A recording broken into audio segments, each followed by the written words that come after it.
Hi there, and welcome to our Read Aloud. We are going to be reading The Year of the Dog by Grace Lynn.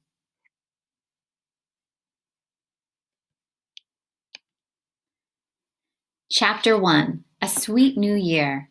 Happy New Year, Dad laughed into the phone. Gong Shi, Xin Yan Kuai Le. The phone had been ringing all night with relatives calling to wish us a happy Chinese New Year. If we had lived in Taiwan, we would be having a big dinner with all of our relatives, aunts, uncles, and cousins. But since we lived in New Hartford, New York, they called us instead. Yes, Dad said over the phone to Uncle Leo, Happy Year of the Dog. What does it mean when it's the Year of the Dog? I asked. Our kitchen was full of rich, heavy smells because Mom and Lissy were cooking the special Chinese New Year dinner. I was teaching Kiki how to draw a dog for our decorations. I know every Chinese New Year is a different animal, but is something special supposed to happen because it's the year of the dog? How to draw a dog. Yes, Lissy told me, nodding her head so hard that her black hair swung back and forth. Lissy always thought she knew everything. You know how they say a dog is a man's best friend? Well, in the year of the dog, you find your best friends. That's true, Mom said, her hands making speckled brown meat, because dogs are faithful. They say the year of the dog is the year for friends and family, but there's more to it than that. The year of the dog is also for thinking. Since dogs are also honest and sincere, it's a good time to find yourself. Find myself, Kiki said. Why? Am I lost? We all laughed, and Mom tried to explain.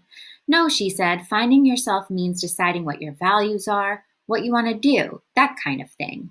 Like deciding what you want to be when you grow up, I asked. Yes, Mom nodded her head. Well, Lissy said, I've decided I'm definitely not going to be a chef because I'm tired of cooking. We still have to make the shrimp, the pork, and the vegetables. We're never going to eat. We will, Mom said, and she looked at the clock. Pacey, stop drawing and go fill the New Year tray. I went to the cabinet and took out the New Year tray. We had polished it so much that I could see myself shining in the red and black wood. I also took out a bag of special Chinese New Year candy. It's very important that the New Year tray is filled with candy. If it's full of sweet things, it means your year will be full of sweet things. Kiki hung up our drawings and then came over to help me, though she didn't really help much. All she did was eat the candy. She loved New Year's candy. I don't know why. It isn't real candy like chocolate or lollipops. New Year's candy is sticky taffy melon candy, the color of the moon. Kiki kept eating the candy, so I couldn't fill the whole tray. I looked in the cupboard for more, but there wasn't any more. But there were rainbow-colored M&Ms. I loved M&Ms. That's real candy, so I filled the rest of the tray with that. When Lissy saw the tray, her mouth made a big O. You can't fill the tray with M&Ms, she told me. It's a Chinese tray. Only Chinese candy is supposed to go on it. But there's not enough Chinese candy to fill it, I told her. We both looked at the tray. We couldn't decide if it was better to have the tray be half empty with only Chinese candy or full with Chinese and American candy. Mom was frying food, so we took the tray to Dad. He scooped up a big handful of Chinese candy and M&Ms and ate it. This way is good, he said. We should have both Chinese and American candy for the new year. It's just like us, Chinese American. I think it's going to be a very sweet year. And there's an illustration of their house. Chapter 2, How to Get Rich. The Fish. Time to eat, Mom called. In the dining room, there was so much food. There was a whole fried fish, crispy and brown. Meat dumplings, fried golden vegetables shining with oil, steamed buns that looked like puffy clouds, shrimp in a milky sauce, and pork colored a brilliant ruby pink. The fish's eyes stared at me. I didn't like it, so I turned the plate around so it would look at Lissy instead. She turned it back toward me. And I turned it again. Finally, we had it look at Kiki. She didn't notice. Everything we eat tonight has a special meaning, Dad said. These vegetables mean wealth. How about the shrimp, I asked. That means wealth too, Dad said. What does the pork mean, Lissy asked. Wealth too, Dad said. Everything means wealth, Lissy said. All we care about is money. Well, don't you want to be rich, Mom asked. Yes, Lissy and I said at the same time. Kiki nodded her head. I want to be a millionaire, I said. I want to be a gazillionaire, Lissy said. Me too, Kiki said. Me too. Well, eat these, Mom told us, passing us the fried dumplings. They say these symbolize gold coins, so if you eat them, you'll be rich. And that's a picture of fried dumplings. I don't know how they're going to make me rich, I said. They don't look like gold coins to me. Maybe that's what coins looked like in the olden days, Lissy whispered to me. I'm going to eat all of them, Dad teased. Then I'll have all the money and you'll have none. That's not fair, I said, trying to grab some dumplings off his plate. Give me some. I'll sell you one for $1, Dad said. That's how you get rich. The phone rang again, and this time it was Grandpa calling to say Happy New Year. I bet Grandpa ate a lot of these dumplings, Lissy said. Grandpa's rich. Maybe he charged $2 for each dumpling, I joked. Actually, Mom said, Grandpa got rich by doing a job for free. Did I ever tell you the story about Grandpa's first patient? We all shook our heads and Mom started the story. How Grandpa got rich. When Grandpa graduated from medical school and was officially a doctor, he was so proud. But he had a problem. He had no patience.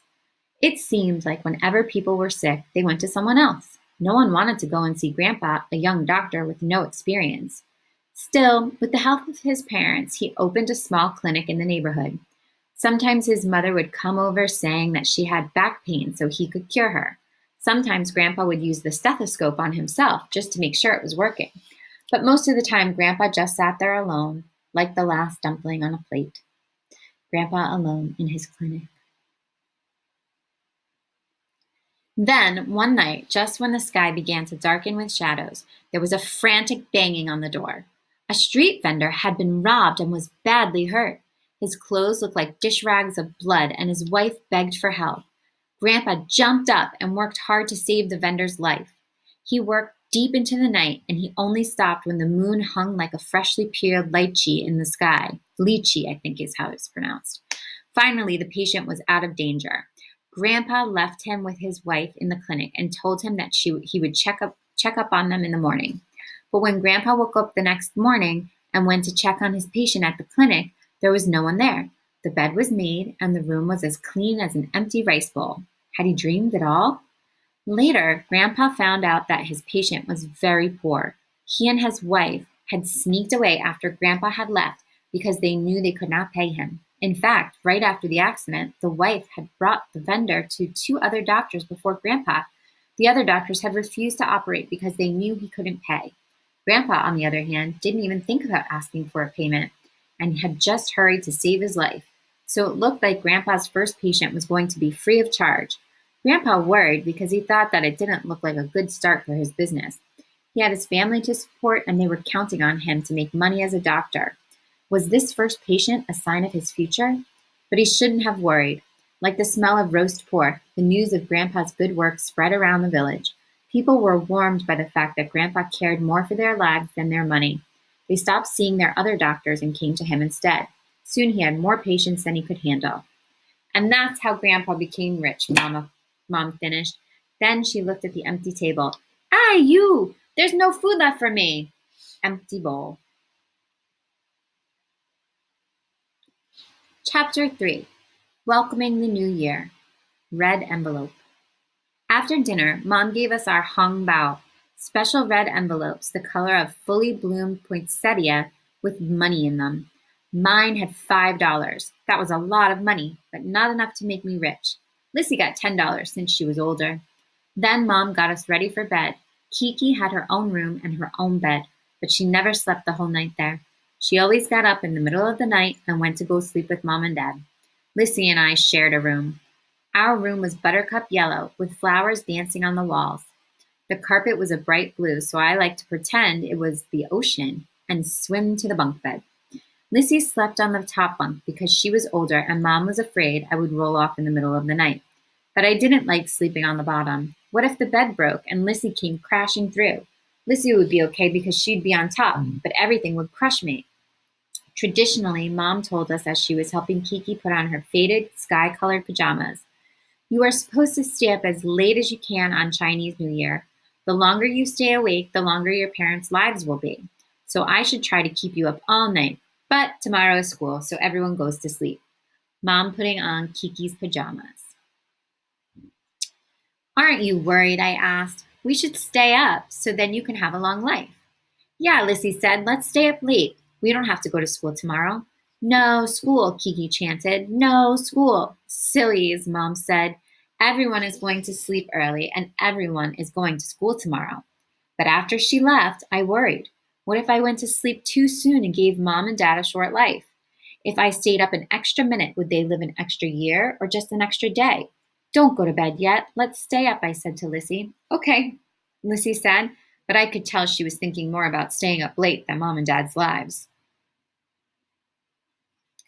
We turned on our bed lights and Lissy took out her book. She was reading Mary Poppins. It was very different from the Disney movie we saw. In the book, Mary Poppins is really grumpy, but the characters have better adventures. They even see a circus in the stars. I wondered why they didn't put that in the movie, and Lissy said it was probably because it was too hard to make the animals glitter. I opened my book. It was called B for Betsy, and it was about an American girl going to school. I liked it very much, but I couldn't stop thinking about what Mom said about the year of the dog, and how it was the year I should think about what I wanted to do when I grew up. Lissy, I asked, what do you want to be when you grow up? I'm going to be a doctor, Lissy said, like Dad and Grandpa. I don't know what I want to be, I said. You should be a doctor too, Lissy said. You can get rich by being a doctor. Can't you get rich by being something else? I asked. Movie stars are rich. You can't be a movie star, Lissy said. You have to be beautiful to be a movie star. You're not pretty enough to be a movie star. I stuck my tongue out at her, but since she was in the top bunk, she didn't see. Besides, she continued, you have to have acting talent to be an actress. You better pick something you have some talent in. How do I know if I'm talented at something? I asked. I don't know, Lissy said carelessly. I could hear her turning the page of her book. Maybe if you won an award or something. But I've never won anything, I said. Well, maybe you'll win something later, Lissy said. I could tell she wasn't really paying attention to me. There's lots of time. That was true. I had a whole year to figure things out. I watched the stars light up like a string of Christmas lights while I thought about what the new year would bring. When I heard Lissy snore, I turned off my lamp and went to sleep. The year of the dog was here. And that's a picture of their window showing the night sky.